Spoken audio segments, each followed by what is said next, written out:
मुस्लिम Gujarat, UP, parliament, Modi ji की cabinet में शायद एक भी मुस्लिम मिनिस्टर नहीं है। तो लिहाजा ये मोदी जी को सोचना होगा पहले कि अगर वो कहते हैं कि हमने यहाँ पर एक मतलब विधान, एक प्रधान, सब कुछ खड़ा कर दिया, तो फिर जम्मू कश्मीर में चोर दरवाजे से ऐसा करने की क्या जरूरत है। सवाल POC के रिफ्यूजीज का है, जब वो भी इलेक्शन लड़ सकते हैं, वो जम्मू में सेटल्ड हैं, आपने उनको पैकेज भी दिए, सब कुछ दिया, वोटिंग राइट भी दिया, इलेक्शन भी लड़ सकते हैं, तो नॉमिनेशन क्या। तो मेरा अपनी रीजनल पार्टी से सवाल है कि आपने इन चीज़ों पर किया क्या 5 साल। जब फारूक साहब ने कहा था जेल से छूटने के बाद अब हम गांधीयाई मूवमेंट के जरिए लोगों के राइट्स की बात करेंगे, वो मुझे कोई एक राइट बता दें जो उन्होंने जिक्र किया। इंजीनियर रशीद अभी कुछ दिन के लिए यहाँ है, मुझे नहीं पता कि मेरी बेल एक्सटेंड होगी क्या होगा। जितना हमसे हो सके हम कर रहे हैं, और मेरा जेल में बैठना ही ये था कि मैं इन कॉलोनियल सरकार के इन आमिराना फैसलों के खिलाफ लड़ रहा था। That's why I was victimised, you all know it. तो ये क्वेश्चन बाजू के लिए है, और जो कोई भी इस सिलसिले में कोई अच्छा कदम उठाएगा, I am there to support him. मुझे सजा साहब का रेस्पेक्ट है।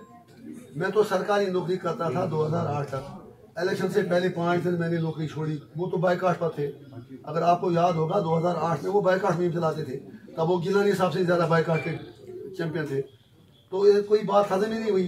एक फिर जो उन्होंने कहा आर्टिकल की बात, क्योंकि I can't speak on the merits of the case. जो मेरे ऊपर केस लगा है उसमें सबसे बड़ा चार्ज है कि मैं अपने आर्टिकल्स में, स्टेटमेंट्स में सेपरेटिस्ट आइडियोलॉजी को प्रमोट करता था।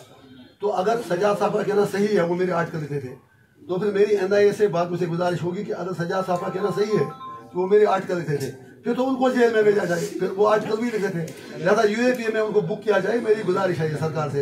अब मैं देखता हूँ उनका अमित शाह और उनका बड़ा भाई इस पर क्या करते हैं। ये सजाद साहब ने कन्फेशन आपके हवाले से किया है कि जो भी आर्टिकल इंजीनियर लिखता था वो मैं लिखता था। तो अगर मैं उस पर UAPA में बुक हूँ तो फिर असली कल्प्रिट तो वो है, उसको गिरफ्तार किया जाए।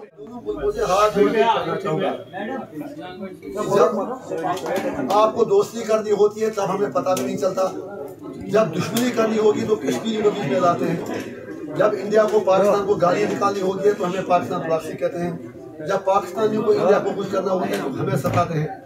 आप मेहरबानी करके दोस्ती कर लो, बिरयानी खा लो, सब कुछ कर लो, लेकिन कश्मीरियों को मत मारो। एक दूसरी बात, अच्छी बात है अगर आप डायलॉग करते हैं, आप सीरियस डायलॉग कीजिए, इशूज रिजॉल्व कीजिए ताकि पूरे सब कॉन्टिनेंट में पीस हो, लेकिन dialogue for the sake of dialogue नहीं हो।